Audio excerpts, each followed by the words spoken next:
Hi guys, my name is John Swally from Step 1 Sales Training. Step 1 is a Birmingham-based sales training company which will give you guys an insight to a sales process from start to finish, regardless of whether you guys have any sort of sales experience in the background or whether you guys are totally new to the sales world, want to understand how to get a real solid close with some proven techniques that will work to be effective for you guys moving forward and will assist you to be the best version of yourself. Right guys, so the most important part of sales, before you actually go through any sales process, before you pick up a phone, before you go to a client meeting, and before you actually go through a sales training process, is firstly to be realistic to yourself, know what sort of criteria and what sort of level you are in the sales world, and that way you actually know where you need to get. Not only that, how to get there as well. This doesn't just only apply to sales, it applies to every single thing that you actually do in life. Every single process, every single vision, every single aim that you do in life, it always goes through 4-stage criteria. Now, the first stage will be unconscious incompetence. Unconscious incompetence basically means, for those of you that know, unconscious means you're not aware of something, you don't know what's going around you. Incompetence means you're not able to do something. If you're incompetent at boxing, you're not able to box. If you're incompetent at drawing, you're unable to draw. So unconscious incompetence just basically means you don't know what you don't know. Now, to give you an example of that, if you're a 5-year-old child driving in a car with your dad in the passenger seat or your mum in the passenger seat, you see them changing gears from second to third, putting their foot on the clutch, you don't understand the value in it. You don't know what you don't know, so you don't understand what effect that has, whether it's of any value, why they're even changing the gear. So you're at the first stage of a process, okay? The second stage will actually be conscious incompetence. Now, what conscious incompetence means is conscious is when you're now aware of something. Incompetence, obviously, you're still unable to do it. So it basically means you understand the value of something, however, you're unable to actually apply it yourself. So to put this into terms of driving again, if you're now 12, 13-year-old and you're sitting in the car with your mum and dad, you see them changing gear, third to fourth, pressing the clutch, lifting the handbrake up, you understand the value of why they're doing it. If they actually told you at that point to switch places, switch seats, and to apply it yourself, you wouldn't be able to do it. Okay, so that's the second stage of any level you're at. So to relate that in terms of sales, if you was to come into a sales company, you hear terminology around you, you hear different sales techniques around you, you understand the value of what that has and how that can get you a solid close. However, you're not at the point where you can actually apply it yourself and get that conviction from a client or a customer. Okay? Now, the third part is conscious competence. Now, what conscious competence means is you understand the value of something and you can actually do it. However, it does require 100% concentration. So, to relate it again to a driving a car scenario, if you're now 16, 17-year-old taking your driving lessons, you're sitting with your driving instructor, you understand the value of changing gears, you can apply it because you are driving yourself, taking lessons. However, it requires full concentration. You can have the radio turned off, your seatbelt on, your hands on the wheel, and full focus, looking in your mirrors, knowing left or right where you're going, and it applies full concentration. To relate that again into sales, it will be a case of you going through a sales structure, you're on the phone speaking to a customer, face to face speaking to a customer. However, full concentration has to be on what you're doing. You're telling them the start process, the finish process, what you can do for them, how it will benefit them, but it requires full concentration. Now, lastly, that leaves unconscious competence, which basically means you could do it as second nature. Hand ties behind your back, not necessarily driving, but you understand obviously the process where, if relating it into driving terms, you're now driving a car, after 10 years of having your license, you know when to change gear, you can have the radio on full blast, and you understand how to get from A to B. With sales, again, this will be a case of picking up the phone, dialing, getting through to a customer, meeting a customer face to face, going through the straight process from start to finish, getting a close, and understanding how the process works. Now, there are 4 key things to be successful in sales, 4 key elements that is needed for every single person that goes into the sales industry to come out, still survive the sales world and be able to carry on and move forward. Firstly, a vision. Now, I suggest every single person that goes into the sales world to have a clear, compelled vision on where they actually want to be, why they get out of bed in the morning, and what their aim and target is. Now, some people may question what's the difference between a vision and a goal. A goal is just simply something that you want in your life, something you want over the next 5 years, 10 years, something with you push a time limit towards it. A vision has a bit more of a depth behind it, understanding how you're actually going to get there and providing a strategy behind it. So to give you an example, I could turn around and say 5 years from now I want to drive a Ferrari. Yeah, I can leave that in the back burner and allow a year to go by, don't apply any pressure to myself, turn around and say, right John, you've got 4 more years left, which is still a long time, so it doesn't create that urgency for myself to get where I need to be. However, if I say, right John, you're going to set yourself a vision to own a Ferrari 5 years from now, how are you going to do it, what's needed, break down the amount of hours you need to work, break down how much you spend, and work out what's needed for you to get to that 5-year goal of getting the Ferrari that you need. So a vision requires a lot more in-depth focus, and it allows you to visualize where you want to get and how to get there. Secondly, work ethic. Work ethic is something I feel that cannot be taught in sales. You can't tell someone when to wake up in the morning, when to get to work, and how much work to put in to get the concentration levels up and to get what's required for them to be successful. So again, if you guys feel as though you've got the sales skills, if you've got the work ethic on top of that, then you guys will get very far in sales, know how to close, and know how to move forward in the sales industry. Thirdly, one of the most important things and one of the hardest keys to actually get right in the sales world is the ability to manage your state of mind. Sales is very psychological. You can come to stages where you have an argument with your wife, your husband, you've got stuff going on at home, so you get to the office in the morning, or you get out on the field if you're doing field sales in the morning, but you're just not with it. You're not in the right frame of mind today, you don't want to get on the phones, you don't want to start pitching, you don't want to start creating relationships, building rapport with customers, going for a close because your head's all over the place. The most important key to sales in terms of managing your state of mind is to treat sales like escapism.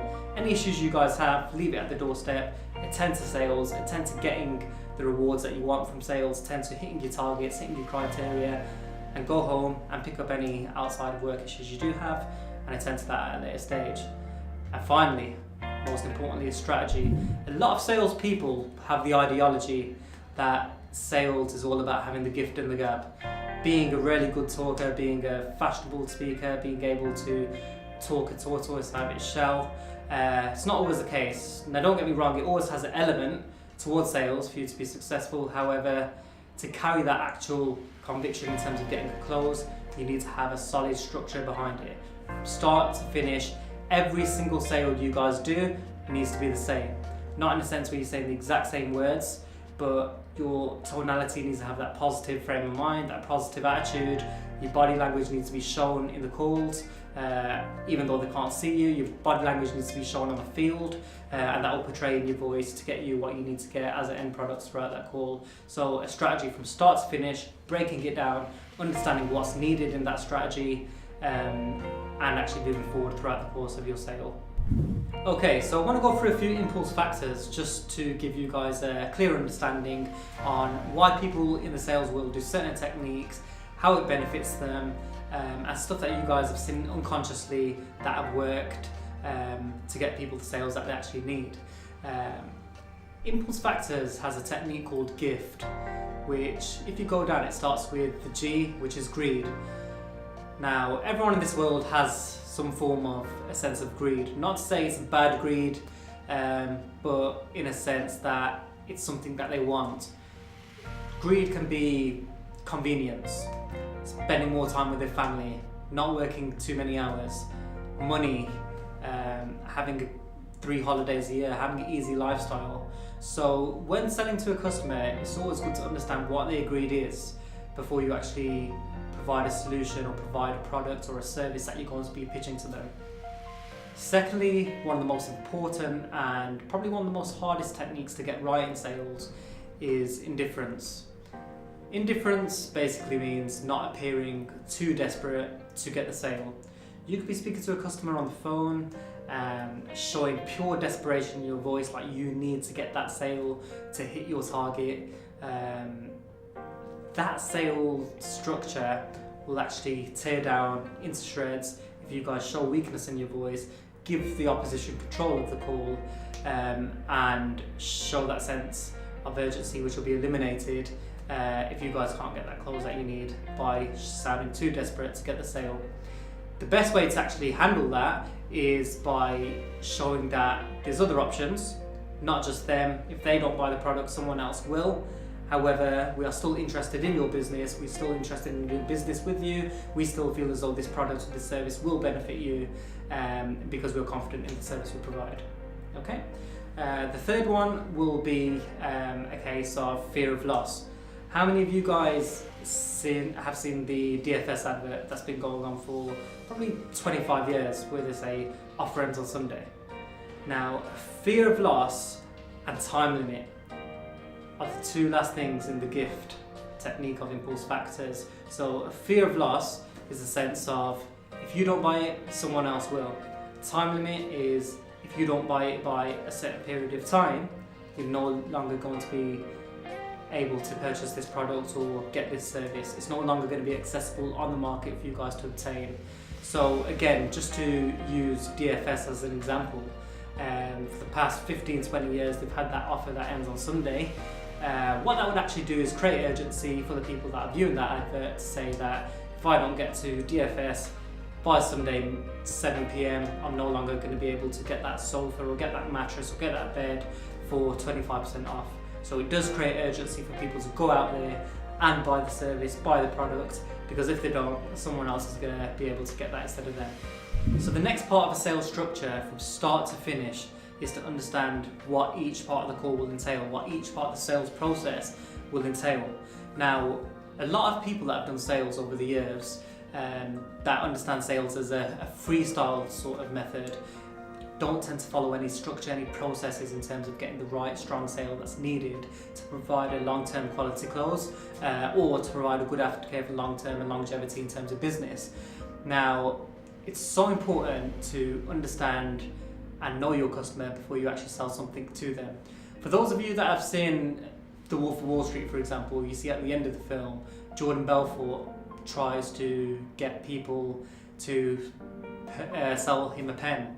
Now, you hear throughout that point of the call that people tend to use techniques and try to make the pen sound greater than it actually is.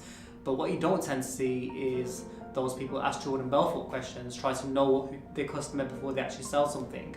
To give you an example, if I worked in a pizza shop and if I was told to go out on streets and sell pizza to people, the last thing I would actually do is go onto the street, show a pizza and say, this pizza is fantastic, it's got 5-6 different types of meat on there, it's got pork, it's got beef, it's got chicken, it's got lamb, and for someone to turn around, shut me down and say, well, hang on John, I'm a vegetarian. Straight away, my pitch is closed. I'm not going to get no sale from them, just simply because I haven't made the attempt to know the customer, which is so important in any sales call that you actually do. Now, to break it down, the first and most important part of a sale is the introduction. First thing you do when you go to meet someone in a client meeting, when you're on a field, when you're in a town centre selling someone gas and electric, or whether you're in a call centre doing telesales, the most important part of the call is to get your foot in the door and to get that introduction. So for you guys that have done your GCSEs in school and understand English literature when it is a case of doing the whole who, what, when, where scenario, that applies to introduction from a starting process. You need to understand who you're talking to, why you're calling them, what the product is you're selling, what's the reason for your call, how it's going to benefit them. Those key elements will be a starting point in your introduction of the call. The next, second and most important part is the fact find. Knowing your customer, knowing what you can actually get from them, gathering intelligence, gathering any information, gathering any ammunition that will work as a strong point throughout the course of the sale. If you hear a baby crying in the background, you know someone's got a child. How can you use that level of relationship with a mother and a child or a father and a child to allow you to create a sale? If you hear a dog barking in the background, it gives you an opportunity to build rapport. letting them know that you've got a dog as well, building a bit of a relationship with them based on that. So it's always good to know what someone's needs are before you actually pitch them a product. Secondly, we've got the pitch, which obviously is the presentation part of the call. Based on understanding what their needs are, allows you to understand what we can give them, whether it's a service we're providing to them, whether it's a product that we're getting them to purchase, and it allows us to give a perfect presentation by linking every core feature, every core benefit to the customer's needs. So what I want to go through before I go through the final part, which is the close, is to go into a bit more in-depth detail with the fact find and the pitch. I take it you guys have heard of open and closed questions. Now, what is an open question? An open question is a question that requires an open-ended answer. It allows the person you're speaking to express themselves in a bit more detail. A closed question just limits someone to a simple yes or a simple no. Now, an open question is only meant to be used in the fact find part of the call. The closed question should now be then used in only the pitch. It should never be reversed, it should never be mixed up. As I mentioned, sales is all about structure. If you fall off the structure, you will give the customer control, which means that they will then close you as opposed to you closing them. So you can actually get the same answer out of someone in a sense. I could turn around and say to you, "Are you hungry?" Which then allows you to answer simply yes or no. On the other hand, I could turn around and say, "What have you eaten today?" Which then allows you to go in a bit more in depth, express yourself, tell me what you had for breakfast, tell me what you had for lunch, tell me why you chose that meal for lunch, and then turn it into a bit more of a conversation for us then to get to gauge you as a person, understand what your needs are, understand little details, whether you're a vegetarian, whether you like spicy food. So it allows us to gain intelligence and use that to throw back to the customer in our pitch. And also from that point, we've got the pitch, which requires the features, the benefits, and also how to link that to the customer's needs. A lot of salespeople tend to tell the customer what the feature is, which is perfect. They tend to tell them how it will benefit them, but what they tend to miss out is how it will relate to them, linking it to their needs a bit more in depth. So the feature of having a games console is you can plug it into your TV and you've got a games console. That's the feature. It's got 100 different games you can play.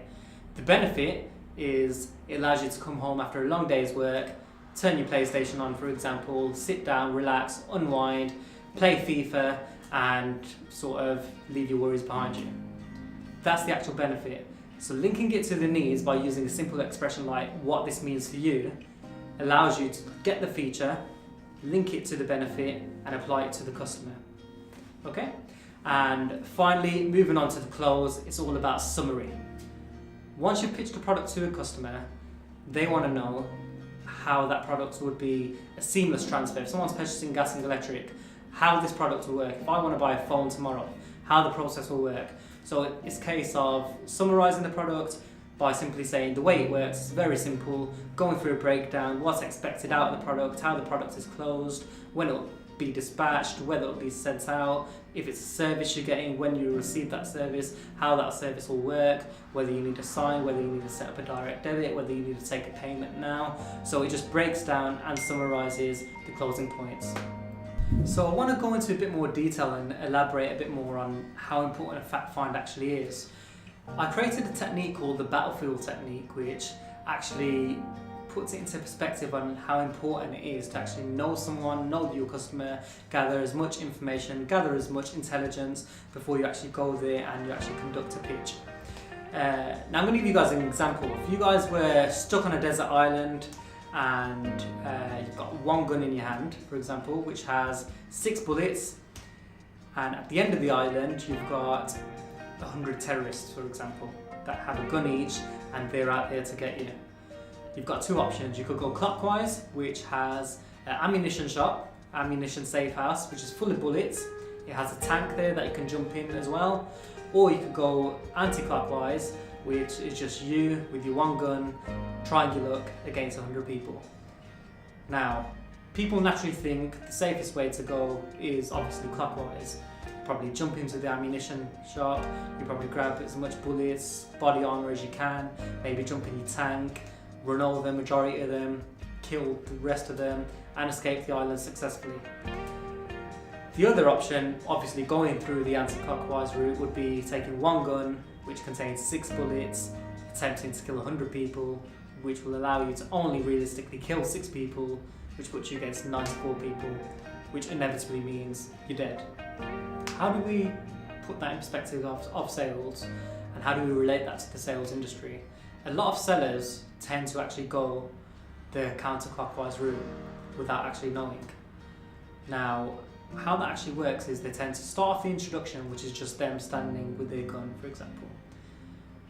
They tend to then try to pitch without gathering any ammunition, any sort of intelligence, and they go down a counterclockwise route, which then means their pitch is limited to 6 bullets, 6 selling points maybe, and they're going against 100 negatives, 100 objections, which will be the 100 people that are trying out there to kill you. And what happens is your pitch is then dead, you've got no close, they've closed you, and you're not getting off that island, you're not getting that sale, you're not getting that close that you actually need. The right way about it is starting off your introduction with your gun in your hand. You go to the clockwise route, you go into the ammunition shop, gather as much intelligence, as much information from your customer as you can, as much bullets, as much ammunition as you can get actually from them. You go in your tank, you get all your source of power in your pitch, throw that out at them in the pitch, and what's going to happen? You're going to knock them all down, you're going to win, and you're going to get the solid sale that you actually wanted to convert from the first place, just from knowing your customer, understanding what you can do from them, gathering your intelligence, and using that intelligence to fire back at them. Right, so as earlier I was going through the techniques in terms of telling you the difference and for you guys to understand the difference between an open question and a closed question. So you all understand what an open question is, why it's beneficial in a fact find to gather intelligence from the customer. You all understand why a closed question is so beneficial. To break that down in a bit more detail, the reason why you want to use closed questions in the pitch is because you want to limit their opportunity to speak.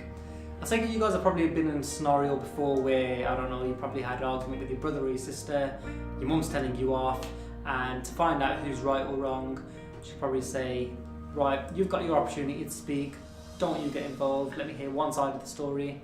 Once you're done, I'll hear your side of the story, you don't get involved, and based on that I will determine who's actually right or wrong. It's the exact same scenario. Open questions, in your fact find, it's your opportunity to speak, it's the customer's opportunity to speak, to get as much intelligence over to you as they can for you to then be fueled up to deliver back into the pitch. The pitch is then your opportunity to speak, to throw any ammunition you have got back at them to actually get that sale, get that close. But the reason why you would actually ask closed questions is because you want to still keep them involved in the call. You want to still keep them involved in the sale. You don't want them to put their phone on their counter, go upstairs, take a shower, come back 15 minutes later, pick up the phone, yeah, I'm still listening, everything sounds great, but I do want to think about it, I'm not interested at this point. The reason why you want to limit their questions and their answers very minimal is just by them saying yes or no, and you keeping that call smooth, you keep it straightforward, but they are still enticed in the call and you do still know that you're captivating them. Okay, so based on that, there is one more technique which is called caching questions, which many salespeople don't tend to understand, many salespeople don't tend to use, but what it actually does is it obtains a buying signal from a customer and it allows them to move forward and get a close. How that actually works is sometimes people tend to be pitching to a client a certain service, a certain product, and they don't tend to receive any signal of commitment from a customer. They don't ever get any sort of buying signal, so they don't get a customer who tends to say they want the product. So what they tend to do is start to repitch the product again. They start to go through the features, the benefits, they link the benefits to the customer's needs, but they're still not getting no signal of commitment from the customer. They're still not getting no buying signal. So what is a caching question? I take it all of you guys know what a rhetorical question is, which basically is a question which requires no answer. A caching question is very similar to that. The only difference is it only requires the answer which is a yes. How that would actually work is if a customer says no and disagrees with you, it will make them sound stupid. So it allows you to get a yes from a customer 99% of the time. what would happen is, because sales is very psychological, if you get a customer to say yes to you 3 times in the space of 10 minutes, automatically you've got them on that yes train. Yes, yes, yes, they agree, they're very positive towards your call, you've got a lot of positive energy, they've sat down and they thought, wow, I've agreed with John 3 times in the past 10 minutes, he sounds like a winner, he sounds like he knows what he's on about, why don't I listen to him for another 5-6 minutes, see what he can do for me, see whether it will benefit me, and we'll take it from there. So it's all about getting the customer on that yes train, moving forward, getting a strong pitch, and getting them in that positive element, that positive environment to move forward throughout the call. So I'm going to give you an example of it. So if I'm selling a product to a customer's paying £1.50 for a bar of chocolate. If I turn around and say to them, right, I'm going to sell you that bar of chocolate for 50p to a wholesaler. So you're saving £1 per bar of chocolate. So if you buy 10 bars of chocolate, you're going to be saving £10. Over the course of a week, if you're buying 10 a day, you're saving £70. Now, £70, I know it's not like winning the lottery, but I'm sure you would agree, £70, it's money better off in your pocket than anyone else's really, isn't it? By me saying isn't it at the end, it requires an answer. Isn't it will carry a question mark for them to then turn around and say yes. If they were to turn around and say no, then it will realistically make them sound like they don't know what they're on about, make them sound a bit stupid, make them sound a bit naive. So straight away, it's guaranteeing yes. If you then tend to use another 2-3 caching questions throughout your call, which doesn't always have to be money related, it could be service related, it could be convenience related, you're getting a customer to say yes, yes, yes, yes, yes. You're getting that positive energy throughout the call. When it comes to the point of close, you can limit any objections and it'll allow you to get a seamless, straightforward sale and provide a close at a successful close rate. Okay? So just to give you another few examples, if you want to relate it to service, you can say to a customer, by using our broadband service, you've got the peace of mind to know you're going to get a seamless broadband speed, you're not going to get any glitching, any pauses, and you're allowed to watch videos, play games at a timely method without anything affecting your day, which I'm sure you'd be happy with already, wouldn't you? By me using the word wouldn't you, it requires them to answer a yes, which means I'm still getting them on that yes train, I'm still providing positivity, and they still feel as though they're enticed in the call because we're on the same page.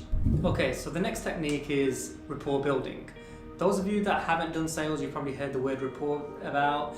Those of you that are in the sales industry, you do understand how important rapport building actually is. What is rapport building? It's just simply the journey to getting a successful relationship with your customer or your clientele. Now, I always urge people that the best way to sell something is by not selling. Just simply earn the respect, awareness and trust of people that may buy, and the sale will take care of itself. 3 things you do need to use as point of a sale is promoting three elements really. First element will be sell your company. Second element will be sell your product or your service.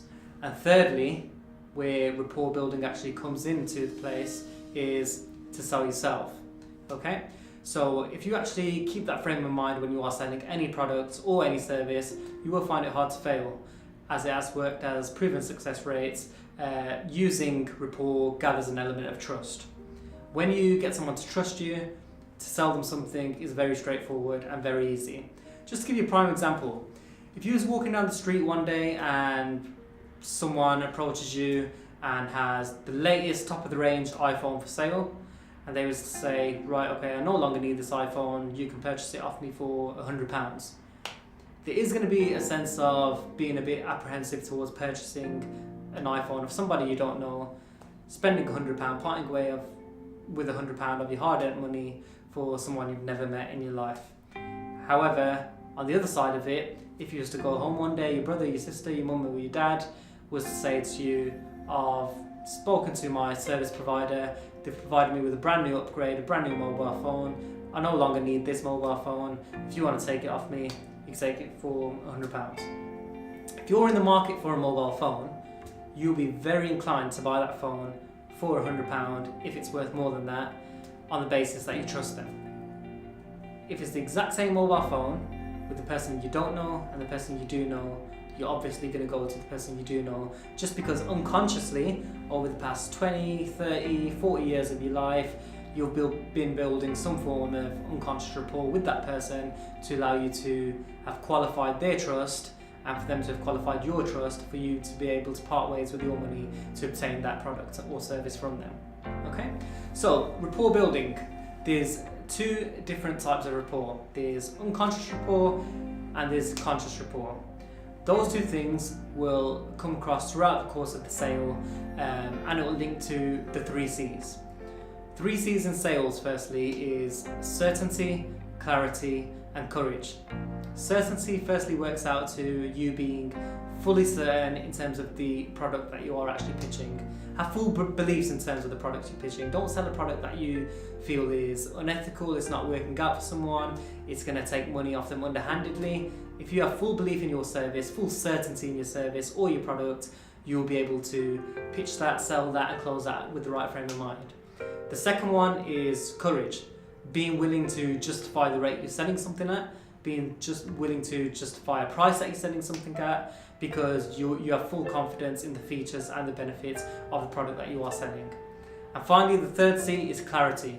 If you're pitching something to someone, if you're selling them a service, if you're selling them a product, you need to be fully clear in terms of what you are pitching, breaking it down just like you break something down to a child.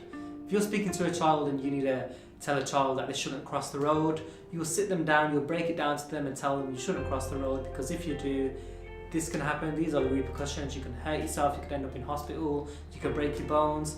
It's the exact same method. If you're selling something to someone, you need to have full clarity, you need to break it down to your opposition or to your customer, just to let them know how the process works and also how it's going to benefit them. So to go back to the rapport building, unconscious rapport and conscious rapport. Conscious rapport is by using methods and creating chemistry and relationships based on what's apparent to someone. So if I was to pick up the phone today, speak to a customer, and if I was to hear football in the background and I know Manchester United is playing, I'm going to speak to them a bit about the football match. Gauge a bit of rapport, gauge a bit of relationship. What football team do you support? How do you think the football team's getting on this season? If you was to, on the other hand, speak to a client who says, I need to get home because EastEnders is on at 7:30, have a bit of a conversation about EastEnders. How's it going? What's Phil getting up to? What's Ian getting up to? Did you hear about this? This is what I think is going to happen next. So you're actually using things that are apparent to someone to actually build a relationship with them. If you hear a dog barking in the background, if you hear a baby crying in the background, if someone's wife is expecting, and you could obviously use the techniques that your wife is probably expecting at the same time. So it does allow you to go through a route of getting some form of chemistry built and getting some form of relationship built with a client. The dangerous thing about conscious rapport is some sellers tend not to limit it. Some sellers tend to spend half hour, 45 minutes by using conscious rapport, which will then probably get a customer to like you, probably get them to feel as though they're on the same page, but you're taking full focus of the product, the service that you are trying to sell, and then what you're then doing is you're picking up the control of the call, control of the sale, and you're then putting it into the hands of the customer, so they're talking what they want to talk about. They can cut you off whenever they're ready, and when you do want to get back to the focus of the products or the service, they can then turn around and say, sorry, you've taken half hour, 45 minutes of my time, I have no more time to talk about this service, no time to talk about this product, I need to go.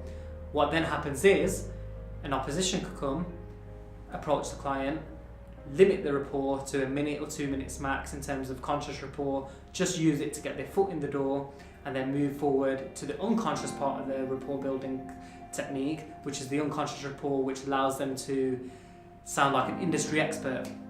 Nobody likes speaking to salesmen. Nobody likes speaking to these radio salesmen, people that come across forceful. You want to speak to an industry expert. If you go to Currys and you want to buy a brand new laptop, you want to speak to the person, the customer service advisor, because you feel as though they have the industry knowledge to provide you with the right laptop that suits your needs. You'll probably look at them, you'll probably understand that they know a bit about tech and feel as though, right, this person's a winner, they know what they're going to do for me, and I feel as though if I purchase the right laptop based on their guidance, I'm going to be happy with their service. So that's how it works, rapport building as an overall.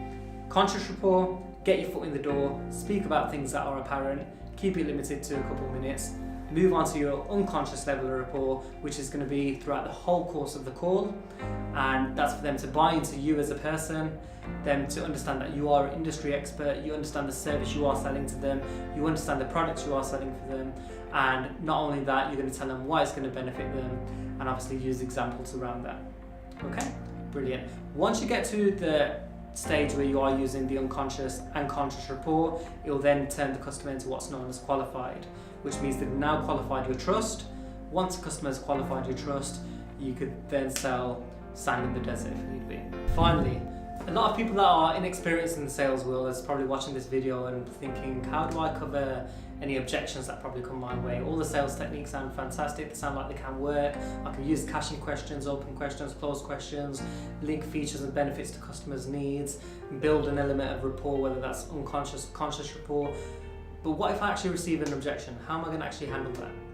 Simple answer is structure. As I mentioned at the start of this video, sales is all about structure. So what is the structure for objection handling? It's just simply 3 steps. Firstly, any objection you tend to receive, you want to sympathise with them.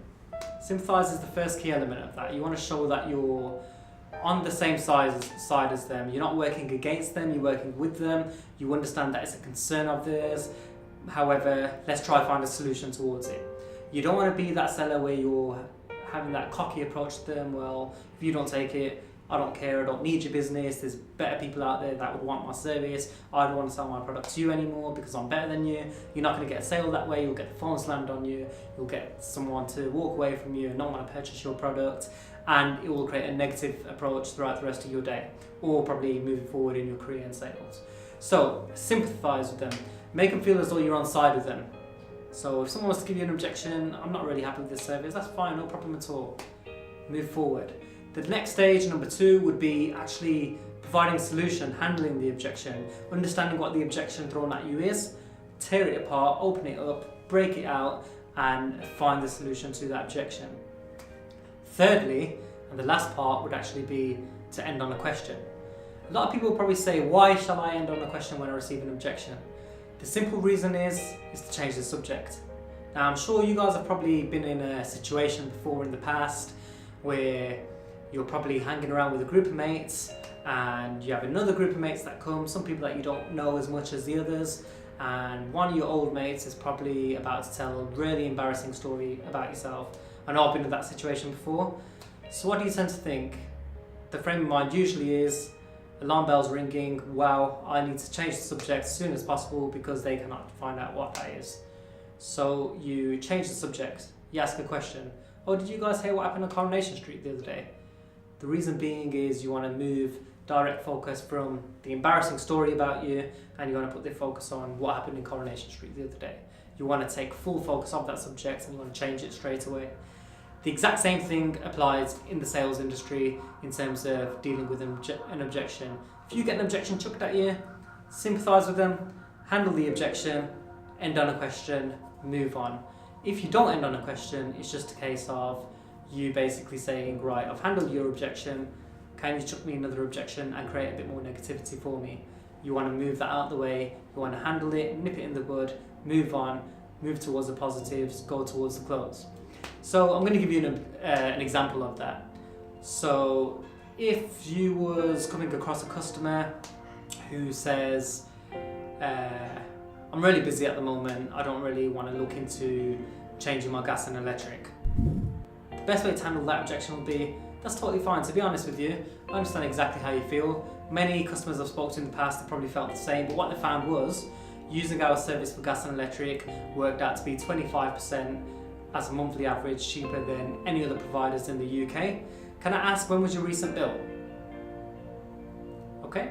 How that actually worked out was I sympathised with them straight away, made them feel as though I'm on side. I handled the objection, telling them that we can offer a serious solution which will benefit them, and then I ended on the question by saying, when did you last receive a bill?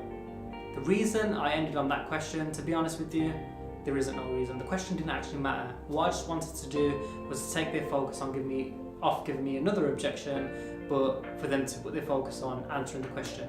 Oh, I received a bill probably a month ago. Okay, that's fine. Then start to elaborate, start to move forward with that to get yourself deeper into the pitch so they can't dig themselves out of that pitch. Okay, so the question you want to move forward and ask yourself as well is, what are the techniques can I use to get a success rate in terms of handling objections? Well, I actually gave one unconsciously without you guys actually looking into that. I used 3 specific words when I handled that objection, which you guys probably didn't realise, which is feel, felt and found, the 3 F's in sales. So I'm going to handle that exact same objection again, and I'm going to use the 3 F's just so you guys get an indication on where I place that. The good thing is you can use that objection handling technique, you can use the 3 F's 100 times on the same person and they will never realise it's a textbook technique. So to handle that objection again, okay, I'm not interested in changing my broadband at this moment in time. Okay, that's totally fine. I understand exactly how you feel.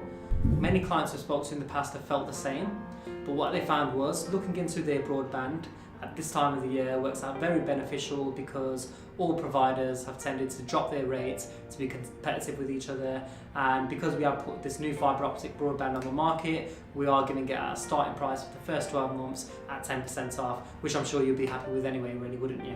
Can I just ask, when did you last receive a bill from your last provider for your phone and broadband? Okay, so in that I actually used feel, felt and found. I made them feel as though I'm on their side, let them know that they're not the only person in that boat, and by me saying what they found was, offers a solution. Just shows that there's light at the end of the tunnel. I then handled the objection, moved forward, ended on the question by saying, when did you last receive a bill? Okay, so if you guys tend to use these techniques moving forward, regardless of any objection you get, by using the 3 F's, by using sympathy, by handling the objection, providing a solution, and also ending on a question, you'll find it successful to dig yourself out of that hole and move forward to get to the end process in your sales. Now, finally, I do want to go through one more technique, which is called the Joneses theory. I'm sure a few of you guys have probably heard of the technique Keeping Up with the Joneses. There's also a movie called Keeping Up with the Joneses. What does Keeping Up with the Joneses actually mean? Well, to relate it to the movie, it's about a couple that moved next door to an existing couple, and this existing couple just wanted to copy the perfect couple that lived next door. So the next door couple will buy a new car, they'll go buy a new car. The next door couple will go for a meal, they will then go for a meal. The next door couple will go and buy a new cat, they'll go buy a new cat. So everything the person next door was doing, they will do. So they were keeping up with the Joneses. This works very well in sales. A lot of salespeople never want to, when pitching a product to a customer, a lot of customers never want to be the first to try something. So how you relate that is by saying X person down the road has purchased this product, and how they found it work was beneficial because they got this element, this worked well for them, that worked well for them. So maybe if you try it, it'll probably work in your favour as well. If you sell phone and broadband to someone and they give you an objection, or they're a bit unsure about purchasing your product, you could say, right, okay, so you live in London, don't you? You live in East London. Fantastic. Now, I was just speaking to a customer who lives in East London who's recently signed up for this phone and broadband service, and based on the phone lines on where you're located, you're able to get 14 meg in terms of broadband speed, which is really fast, which allows you to download 1,000 songs in 15 minutes. For a seamless transfer. You can stream videos on Netflix online, you're not going to get no hiccups, no breakages. Now, by you saying someone else has purchased that product and it's worked well for them, it will allow them to think that they're automatically going to get that same level of service because it's worked well for someone else. All comes down to keeping up with the Joneses theory. To end this video, guys, I just want to say a big thank you.